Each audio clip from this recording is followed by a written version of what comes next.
it's Amy from Winterwood Studio, and I have a super fun video for you today.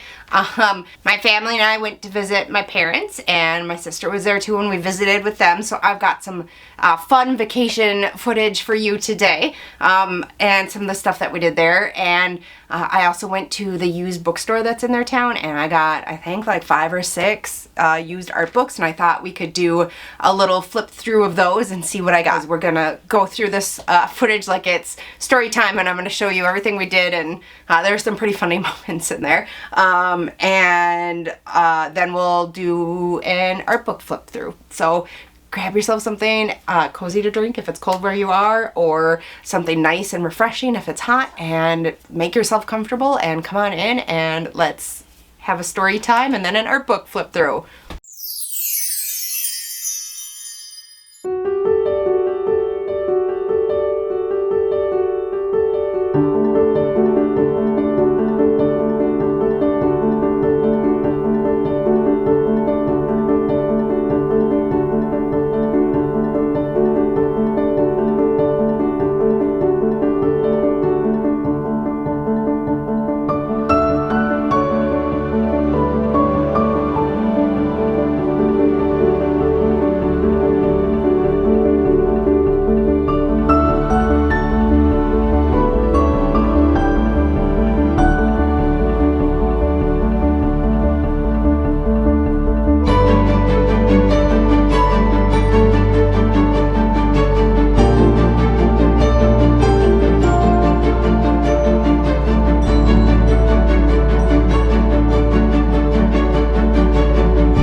Sway there in all the colors.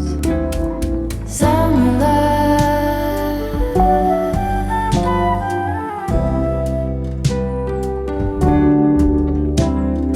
lonesome dove, folded on the lawn chair in all the colors.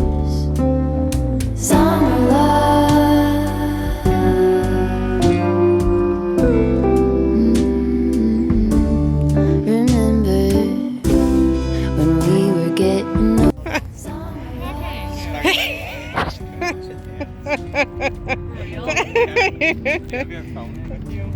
Oh no!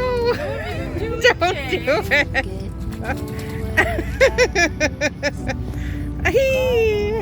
Giving back honeysuckle, fresh cut grass. I could really use some stuff like that.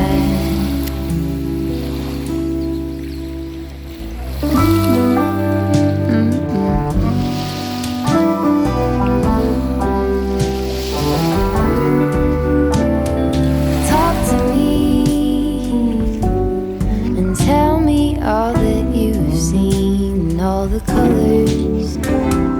Summer love.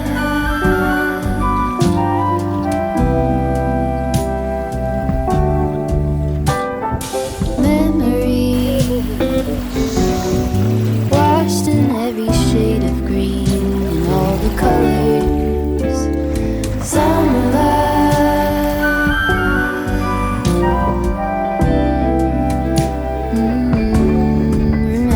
Okay, so now that you saw the whole little story of our little trip, I thought I could move you from here to here and I could get my new art books and we could look through them and see what you think. All right, I'll be right back. Okay, everybody, we are home now and I thought it would be fun to look through these new to me, used art books. I've censored the Matisse one because this lady's not wearing any clothes. I don't want to get a warning on YouTube. All of these were like $5 except the last two, which I paid more for. And I thought it would be fun to look through these now that we're home. Oh, the dog's here. Hello, Belle. Okay, so the dog's in here. She might be walking around if you hear some noise. So let's first just look at the covers. I got one on Matisse, one on Rackham. Oh, that one needs to be censored too. Who is one of my favorite illustrators. I had a series of books that was illustrated by him when I was a kid. So I've always loved his work. I was really happy when I saw this there. I didn't even know he had an art book. And then I got this really good one. Oh, can you see that? No, I got it. This really good one on Cezanne. And I got this one. This is one of the ones that was more that I was really excited to get. This is The Art of Emily Carr. And then this fellow I had never heard of. This is about the artist Robert Bateman, but the photos of his work is amazing. I wish I could paint like this, but we'll do a flip through and look at all of these. So let's start with the Matisse one, and I will probably have to cut out any pages that are sketchy for YouTube's sake. This one was $6, this one. So there is like, it's not just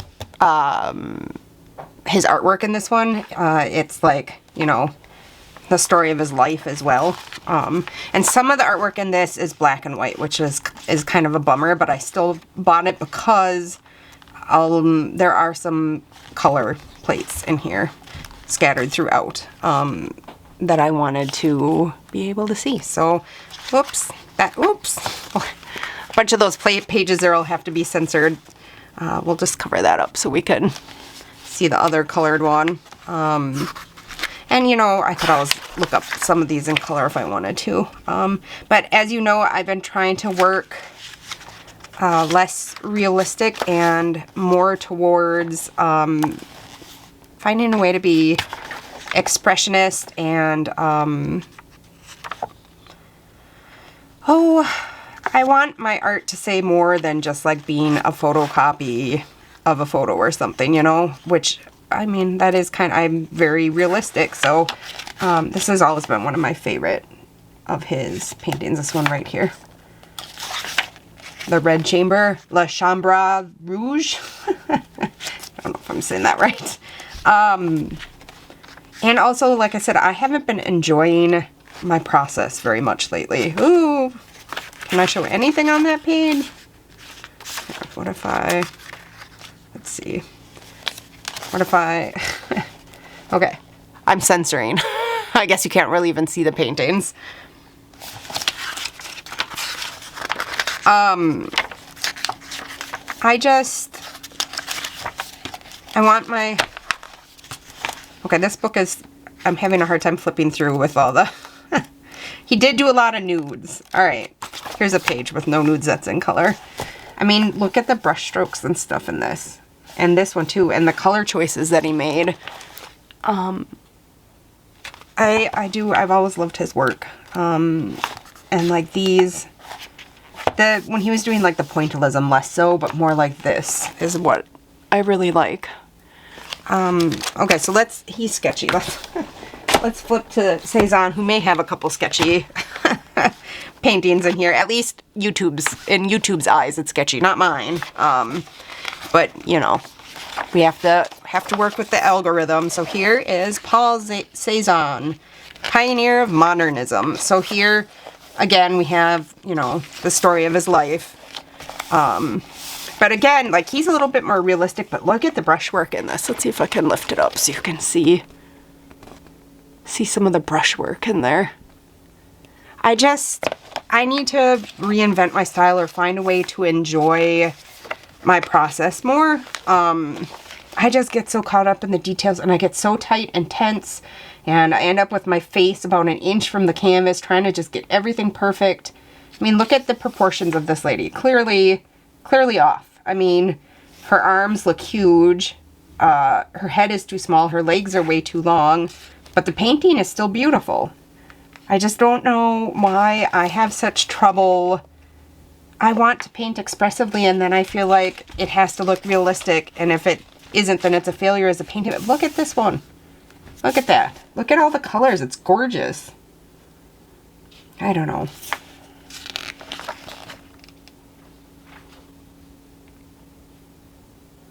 This is colored chalk, pencil, watercolor, and gouache. I didn't know he worked mixed media. I'm struggling. As it's probably not up yet still, but I'm going through some serious art block. Look at these. These are gorgeous. Oh, I'm going through some serious art block, and I think a lot of it is because I'm really not enjoying my process, so I don't even want to sit down and do it. And then I've got all this other stuff going on with my life that's making it hard. Look at that. Why? It's beautiful. Why can't I just let go and not worry so much about being super realistic? I don't know. If anybody has any advice for me, please feel free to leave it in the comments. The dog. She's unhappy. It's time for her walk. I'm running a little late today. Well, I want to be able to be expressive and enjoy the process and not worry so much about that. That's really my problem, because I was taught very young that if it wasn't super, super realistic or like a photo type looking piece of artwork, then it didn't have value. And I can't seem to get away from that to save my life. Like, clearly not a photo type value there, but a beautiful painting, and clearly, you know, a good one. Why do I have so much trouble? I don't know. This book is a good buy. I'm so glad I got this one. It feels very inspiring just to look at it. I would like to just go and paint. Well, we have other books to get through, so let's just... Ooh, these are some of my favorites. I've always loved these two of his. A little more realistic, but still very... The light's not great. It's like rainy today, or gonna rain. Look at the brushwork on both of them. You can see the individual brush strokes. Yeah. The perspective is a little off in this one. It's a little wonky. You know, this is leaning. This is a little leaning. This is not quite right. And yet I love this painting, and I have for a long time. Why can't I just let go and be okay with it? Anyway, let's just do a flip through of the rest of his paintings here. That was a watercolor.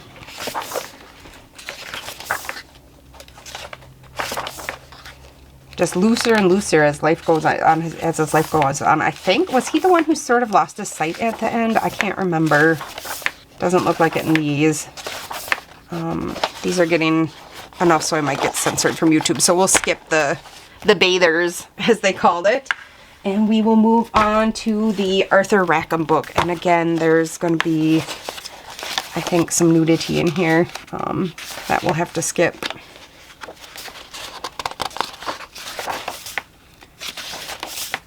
This is an older book, I can tell just looking at it. Ooh, look at that. Now his are obviously much more realistic and detailed. A lot of fun though. I don't think it said what he used. I'm thinking, I mean, it looks like pen and ink and watercolor, but I could be wrong. But that's what I've always assumed it was, although I haven't confirmed it in any way. I'm a little sketchy.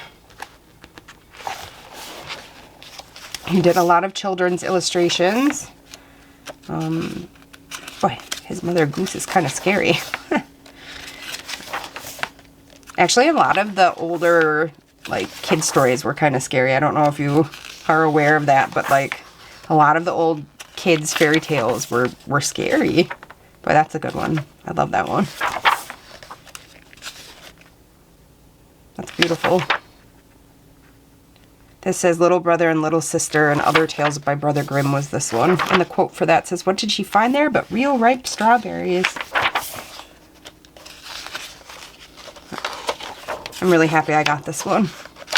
I've wanted something of his for a while now. I think I talked about Arthur Rackham in one of my videos a while back. I don't know. I was going through an Arthur Rackham phase a while ago. Okay, so there's that one. And now we got to the two expensive ones. So this is Emily Carr. This one was $17, so this was a little bit more.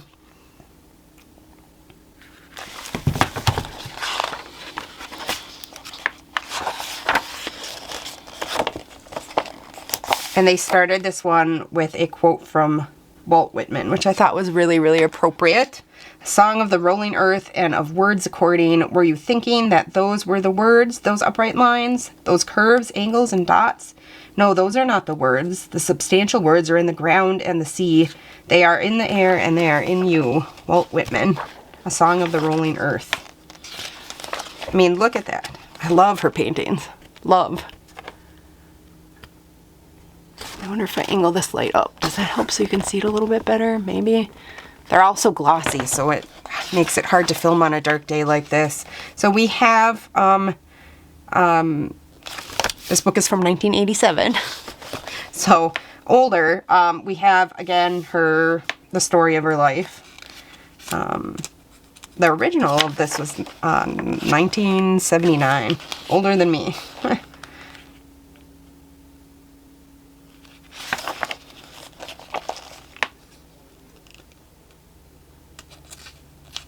Artist of the Canadian West Coast, Emily Carr was born in Victoria on Vancouver Island, December 13th, 1871, and died there March 2nd, 1945. She lived most of her life within a few blocks of the house where she was born in James Bay district of that city. Her genius throve in the island's isolation from mainland British Columbia and in the province's isolation from the rest of Canada and the world. The two great themes of her work derived from the most characteristic features of that region, a unique and vanishing Indian culture and a powerful coastal nature. It is logical to think of Carr and the Canadian West Coast at the same time, for her painting and her writing bear the indelible imprint of her long attachment to the place where she was born and where she chose to remain. So,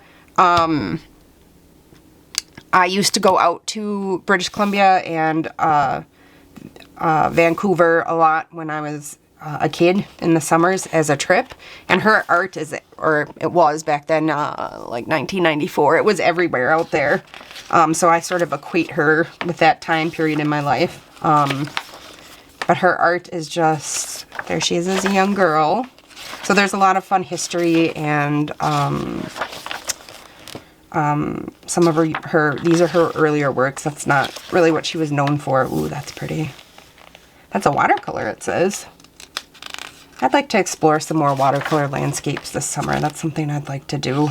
I'm trying to really focus on, this is oil on canvas, trying to focus on figuring out what I most want to do, what actually is interesting to me, and what's bringing me a spark of like creativity.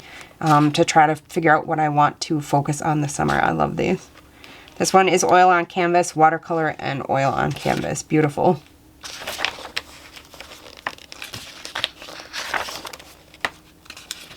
Anyway, I am trying to get through this artist block, and getting these books was one of the things I knew I wanted to do, or going and getting some books that I felt were inspiring was one of the things I wanted to do while I was visiting my parents, because they have an excellent used bookstore there, as you might have seen in my little snippet. I still feel really weird filming in public, so there's very little footage of the bookstore. I was the only one in it at that time, except for the owners.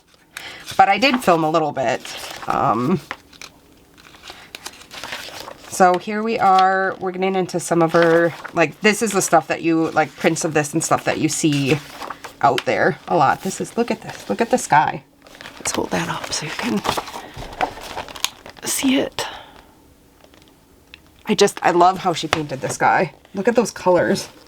Also oil on canvas. That one is called Vanquished if you want to look it up and see a better picture of it maybe online. I love the way she stylizes things too as well. Like, and totally different styles for the same thing. Clearly, all three of these are the same place that she's painted, but look how different all three of them are. And here too, again, watercolor, oil on canvas, watercolor, oil, oil. So even with the two oils, they're really different. I love that. I think that would be something fun to do, to paint the same thing multiple ways. Yeah. I'm evolving this summer. This is the summer of my evolving art style, we'll say, maybe. Or, you know, art process. Because really it's about, I need to try to find a way to, look at these, almost abstract in their nature, but you can still tell what they are. I wish the lighting was just a little bit better. What if I bring a third light over? Let's see if that makes a difference. Does that help any? A little. There, we've got a third light on now. Lots of glare everywhere now, but look at this. Like, very abstract. Very abstract. This one is, I think, I don't know. I don't know which one this is. Where's the number? These have numbers. 81, this must be 82, so this is called Gray, if you want to look it up. And now we've got some charcoal drawings. Anyway, what I was saying was I think it would be really fun to pick something and try to paint it in multiple different styles. I love how she gets more and more abstract. Ooh, this has Van Gogh vibes to it, I think. That one's called Untitled, oil on paper. This one's Shoreline, oil on canvas. And you can almost feel like her passion in painting, like jumping off the page. I don't have that. Ooh, I love these. This one is also Untitled, oil on paper. This one's Odds and Ends, and this is Above the Gravel Pit. And just beautiful. I can't wait to actually like sit down and read these too. I love reading about other artists. Trees in the Sky, oil on canvas. That's beautiful. I'm glad they have so many color photos in this one too. That was why I was willing to pay a little more. Because normally with used books, I wouldn't spend more than about 10. But all the color, I mean, clearly this was a beautiful book. Just beautiful. Look at the way she painted these tree trunks. Look at the brush strokes in that.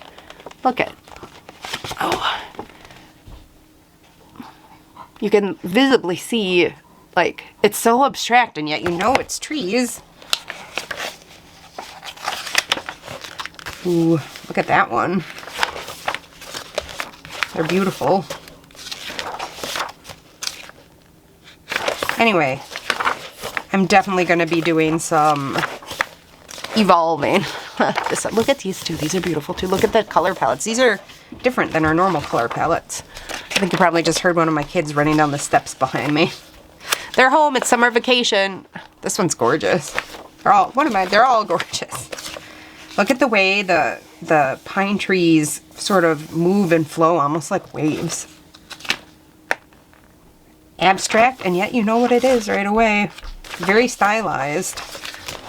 There's a portrait. She doesn't do much portraits. Oh, it's a self-portrait. Oil on paper. Is that the last of the... Yep, I think the rest of it might be writing. Okay, so now we'll move on to the last book, and I pulled this out, and I looked at the cover, and I knew that this was the one I had to buy. I never heard about Robert Bateman. This is the first time I heard about him. This one, like I said, was a little bit more. This one was... Oh, this was $8? Why did I think this one was $7? So this is Robert Bateman, an artist in nature. Let's see if it says when he... This one he painted in 1983, so again, obviously pretty old.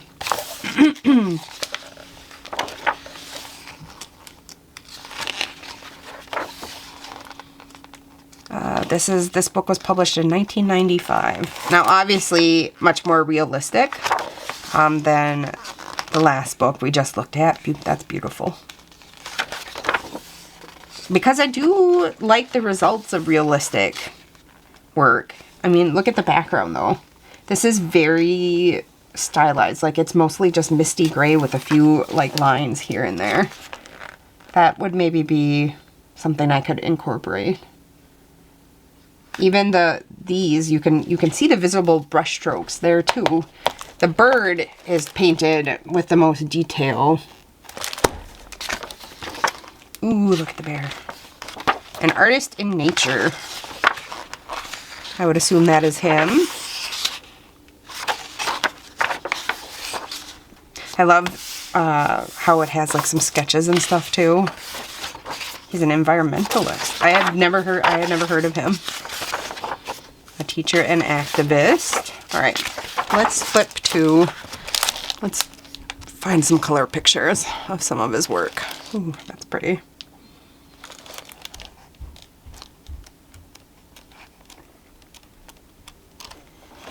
Here we go. Here's some more color. So here we are. I'm not sure what he painted in. I should have maybe Googled it. I would assume oil, but maybe acrylic.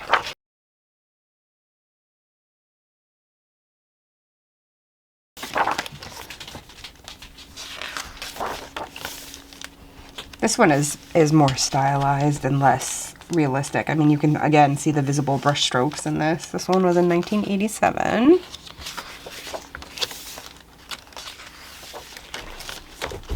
That's beautiful with the cabbage leaves and the bird and the little raccoon. This book is so big it's hard to fit the whole thing on camera. Here. Would this help if I pointed this down more? Let's see. A little bit. Ooh, a fox. Look at that. I wish they would say what he painted in. I'll have to Google it now.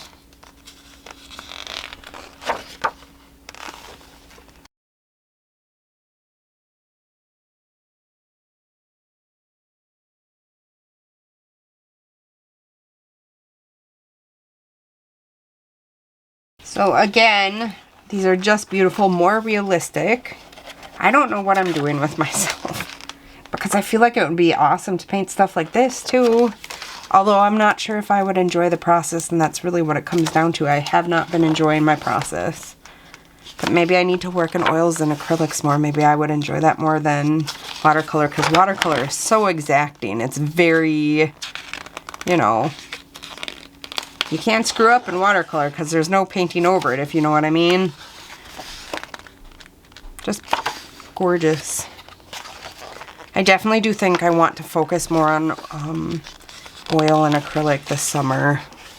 Look at that one. So pretty. I hope the glare isn't too bad. I hope you're still getting to see stuff. So, is the rest of this all, yeah, the whole, we'll just do a little flip through. Maybe I can put some beautiful music in now, and we'll just flip through the rest of this with some music.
We're coming to the end of this book here, so I thought I would pop back in and say I hope you found looking through some of these books inspirational, and the scenery from Lake Superior inspirational too.